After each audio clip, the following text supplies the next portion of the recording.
आप सबको जय मसीह की। मेरा नाम मंजू है। मैं देगांव की रहने वाली हूँ। ज़िला आजमगढ़ है। मैं अपनी सच्ची गवाही आपको बताने जा रही हूँ। जो मेरे जीवन में घटना हुई है वही मैं सच्ची गवाही दे रही हूँ। पहले मैं तो संसारिक में थी, परमेश्वर को नहीं मानती थी। कोई भी परमेश्वर के बारे में बात करता था तो चिढ़ती थी, इसीलिए मैं संसारिक में ही थी। संसारिक में मैं बहुत दवा इलाज बहुत किया, हो जाती सुखाई थी, कोई आराम नहीं मिलता था। मेरा शादी 2014 में हुआ और 2020 में मुझे परमेश्वर ने आशीष दिया है। उसकी मैं गवाही इन बीचों में की गवाही मैं आप लोग को बता रही हूँ, क्योंकि मैं परमेश्वर को मानने वाली नहीं थी, इसीलिए मैं बार बार आप लोग को बताना चाहती हूँ। मैं जब 2016 से मैंने स्टार्ट किया दवा करने के लिए। जब मैं लालगंज गई, जो शुभकामना हॉस्पिटल है, वहाँ पर 3 महीने का कोर्स मुझे दिया दवा करने के लिए। तो मैंने पहले महीने में रिपोर्ट लिखवाया, सोनोग्राफी करवाई, तो उसमें सूजन और गांठ बताई। तब एक ही गांठ और सूजन थी। जब उसमें दवा कही कि मैं पहले सूजन और गांठ का इलाज करूँगा, फिर बच्चा रोकने का दवा चलाऊँगा। तो सूजन गांठ की दवा 1 महीना चलाई। मैं 1 महीना लगातार दवा खाती रही।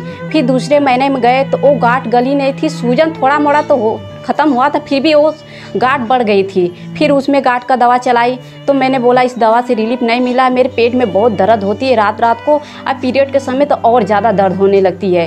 तो बोली कि चलो कोई बात नहीं है, दवा से आराम हो जाएगा। तो फिर मैं तीसरी रिपोर्ट लेकर आई तो उसमें भी नॉर्मल नहीं था। फिर भी वो जानबूझकर वो बच्चा रुकने वाला दवा चला दी, कहे कि इसी में रुक जाएगा। तो हम बोले कि ठीक है चला दो। 1 महीना का दवा फिर उसमें चलाई, लेकिन वो बच्चा रुका नहीं। मुसलमान है, वो थोड़ा देखता है वो मजार के पर। मैं डरने लगी तो मेरा शरीर थोड़ा ऐसे ऐसे हिलने लगा। शरीर हिलने लगा तो वो सोचा कि इसके शरीर पर उत्पन्न हो गया। वो आया एक तमाचा मेरे गाल पर खींच के मार दिया। मेरे आँख में से पानी गिरने लगा। मैं बोली कि मैं होश में हूँ, मुझे मारो मत, क्योंकि मेरे शरीर पर कुछ है नहीं। तो बोला कि मैं सोचा कि तुम्हारे शरीर पर कुछ है। उसके मारने से मेरे अंदर और घबराहट और डर से महसूस हो गया। फिर उसके बाद कि अगर 1 महीना यहाँ पर आओगी तो तुम्हारा जो ऊपर का दुष्ट आत्मा है वो चली जाएगी। हम कहे चलो ठीक है। 1 महीना हो गया। उसको वहाँ पर केला वाला ले गए, चढ़ाए उड़ाए, कुछ भी रिलीफ नहीं मिला, आराम नहीं मिला। वो जैसे जैसे बताया था 1 महीना में वैसे किया, लेकिन कोई आराम नहीं मिला। मेरी सास बोली कि यहाँ पर दवा की दुआ के कुछ नहीं रिलीफ मिला, तेरे शरीर में क्या, मुझे कुछ नहीं पता, समझ में नहीं आ रहा था। मैं अपने माँ से बताई, मैं मायके चली गई। मायके तो 10-15 दिन सही थी। 10-15 दिन के बाद वही शरीर में बेचैनी, तकलीफ, घबराहट चालू हो गई, मानो कि शरीर में जैसे अल्फत मची थी। फिर उसके बाद वो एक मुंशी नाम का वो तो वहाँ पर मैं मेरे मम्मी ले गई तो कहें कि इसका गड़ंत है। 3 जगह सरकारी मशीन का पानी लेकर आओ, चापाकल से पानी लेकर आओ, और 3 डब्बे में लेकर आओ, एक पीने के लिए, एक नहाने के लिए, एक पानी गिराने के। हम के चलो। वो 3 जगह से पानी लेकर आया, उजर वस्त्र लेके आया, किशमिश नुक्का लेके आया, लेकर आके ले गए उनके संग। तो वो बोला कि ये इसके शरीर का जो है शरीर पर, उसका शरीर पर किसी दूसरे के शरीर पर मैं करूँगी। तो मैंने बोला कि मेरा शरीर में इतनी बेचैनी तकलीफ है, जो मैं नहीं सह पाया तो दूसरों को क्यों करोगे? ऐसा मत करो, इसको जर के ख़त्म कीजिए कि दूसरों को न परेशानी हो। तो बोला कि चलो ठीक है। तो वो जैसे ऐसे करने का पहले तो बोला इसको नहा कर उसको शरीर पोंछ लेना, पोंछ कर 3 मोहानी पर जला देना।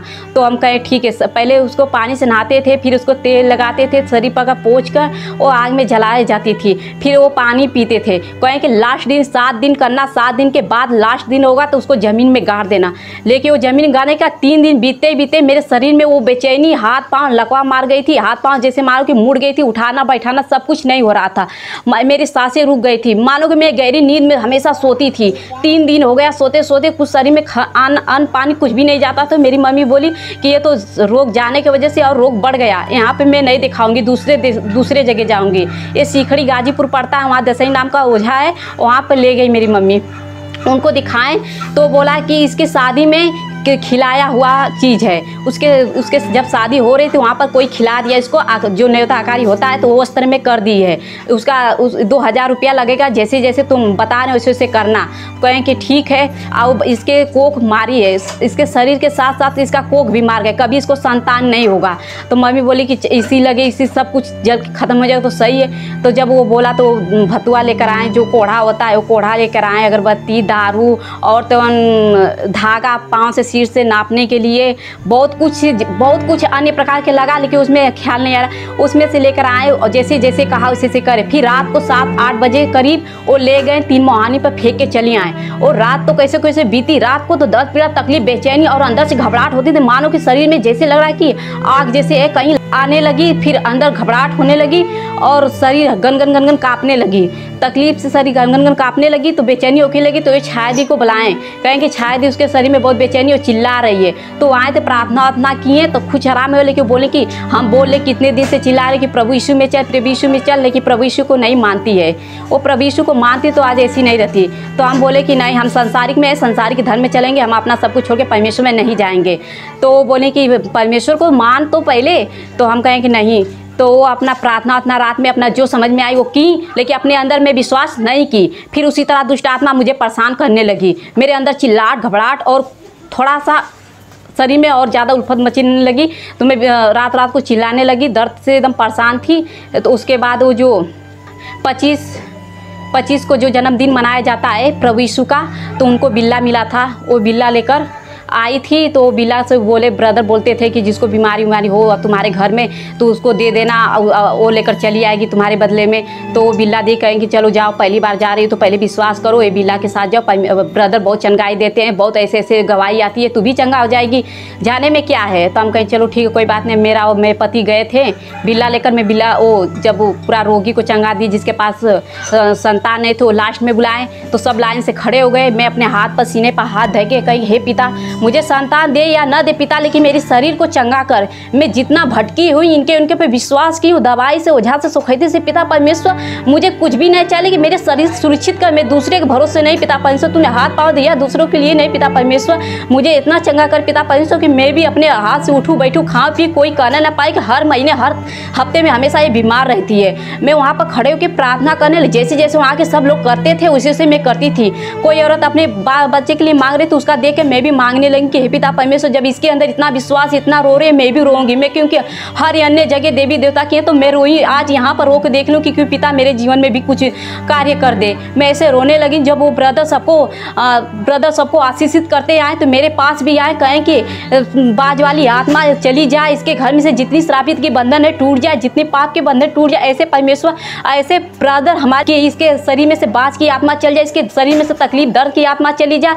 और ऐसे आवाज़ करने लगे। मेरे शरीर में ऐसे लगे कि कुछ आराम हो रहा है, थोड़ा सी घबराहट कम हो रही है, ऐसे जैसे लगा कुछ सामर्थ मेरे शरीर में आ रही। इसी तरह करने लगे तो मैं गिर गई। गिरने के बाद मैं वहाँ पर छुट्टी के मैं घर पर चली आई। तो उस दिन जैसे हम हर रोज़ हर समय घड़ी पर कोई भी चीज़ वस्तु देखती तो डर लगता था, कुछ भी खड़ा रहता तो मैं डर जाती थी। उस दिन आए न मुझे डर लगता था, न मेरे शरीर में घबराहट थी, न चिल्लाहट थी। पहले तो ऐसे लगता था कि मैं अंदर से घबराहट, कोई कुछ भी वस्तु देखती तो चिल्ला जाती। मैंने सोचा कि आज क्या हो गया कि मेरे शरीर में से न गनगनाहट है, न घबराहट है, न डर की महसूस है, कोई तो बात है। ऐसे लग रहा है कि परमेश्वर में शक्ति है। तो मैं ऐसे मानने लगी। तो फिर उसके बाद मैं कुछ दिन के बाद ऐसे ही छोड़ के तो चली नहीं गई थी दुष्ट आत्मा, लेकिन मेरे शरीर में थोड़ा तकलीफ थी।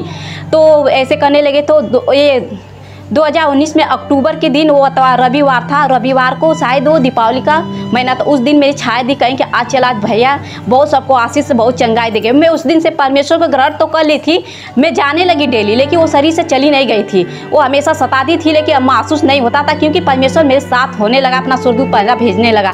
तो मैं अक्टूबर का महीना था और रविवार का दिन था, उस दिन दीपावली थी, सब लोग गए थे। उस दिन ब्रदर बहुत चंगाई सबको दे रहे थे। तो अचानक मेरे शरीर से दुष्ट आत्मा चिल्लाने लगी कि मैं तुझे ले जाऊंगा, ले जाओ। सब लोग आगे पीछे बोल रहे थे कि तुम्हारे शरीर में ऐसे कह रही थी। मुझे तो होश ख्याल नहीं था, लेकिन मैं अपना सर पटकने लगा। जब वो सबको पारी पारा सबको आशीष देने लगे तो मेरा भी नंबर आया, मुझे भी आशीष दिए।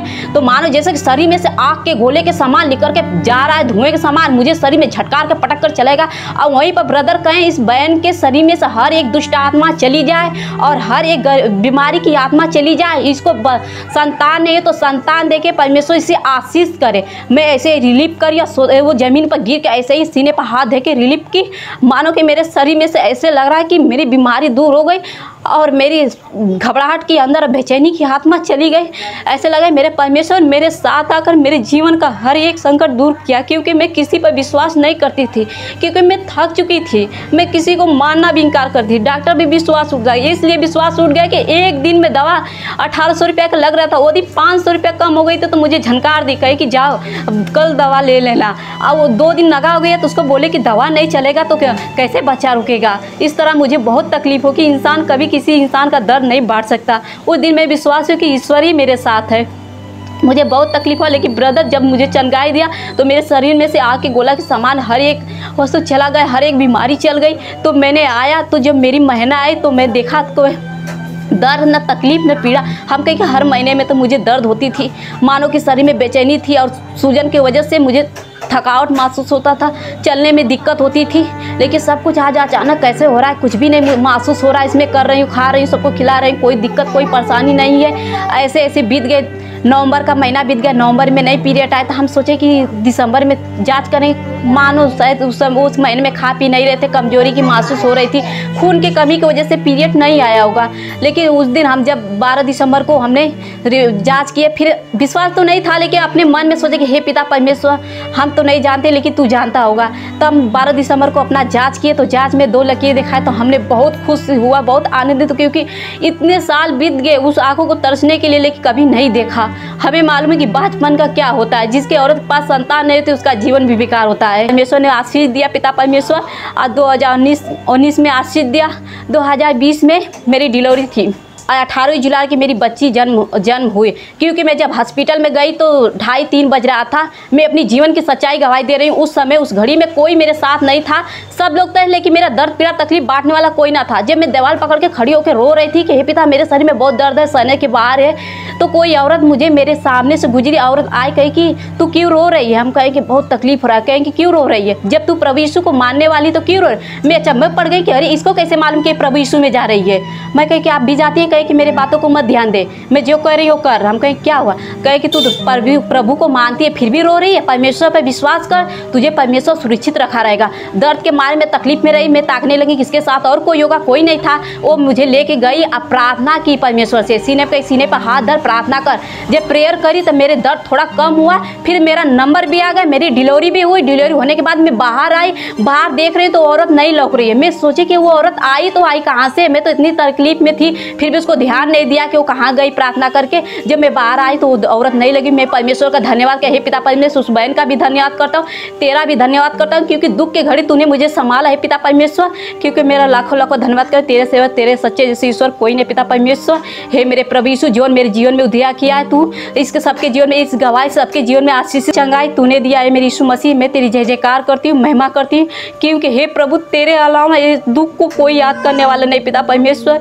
हे प्रभु मैं रात रात को रोती थी, हर शरीर में इतनी बेचैनी होती थी, इतनी दर्द होती थी, क्योंकि तूने मुझे संभाला पिता परमेश्वर। कोई डॉक्टर, कोई ओझा, कोई सुकुदी, कोई देवी देवता भी नहीं था पिता परमेश्वर। मैं कहाँ नहीं भटकी पिता परमेश्वर, मैं थकी मानी हुई आई तेरे शरण में। 1 साल में दवा दुआ सब कुछ छोड़ दी, तेरे पर विश्वास की, और तूने 1 साल में ऐसा ऐसा मेरे जीवन में चमत्कार किया पिता परमेश्वर कि मैं तेरी महिमा कैसे करूं पिता परमेश्वर। अगर लाखों बार धन्यवाद करूं तो भी कम है पिता परमेश्वर, क्योंकि मेरी ऐसी झोली भर दी पिता परमेश्वर कि सब देखने वाले देख रहे हैं पिता। हे मेरे यहोवा, हे मेरे मसीह परमेश्वर, मैं तेरा लाखों करोड़ों बार धन्यवाद करती हूँ।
यदि आप परमेश्वर के कार्यों को बढ़ाना चाहते हैं और अपने दान को देना चाहते हैं तो जीवन ज्योति सत्संग ट्रस्ट के SBI बैंक, जिसका अकाउंट नंबर है 329371181698 में आप अपने धन्यवादी दान को दे सकते हैं। परमेश्वर आपको ढेर सारी आशीषें दे। आमीन।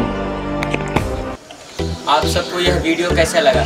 यदि आपको पसंद आया तो ज़रूर लाइक करें और शेयर करें, और आप चाहते हैं कि हमारे जीवन ज्योति प्रार्थना केंद्र की वीडियो सबसे पहले आप तक पहुंचे तो हमारे इस चैनल को सब्सक्राइब करना ना भूलें।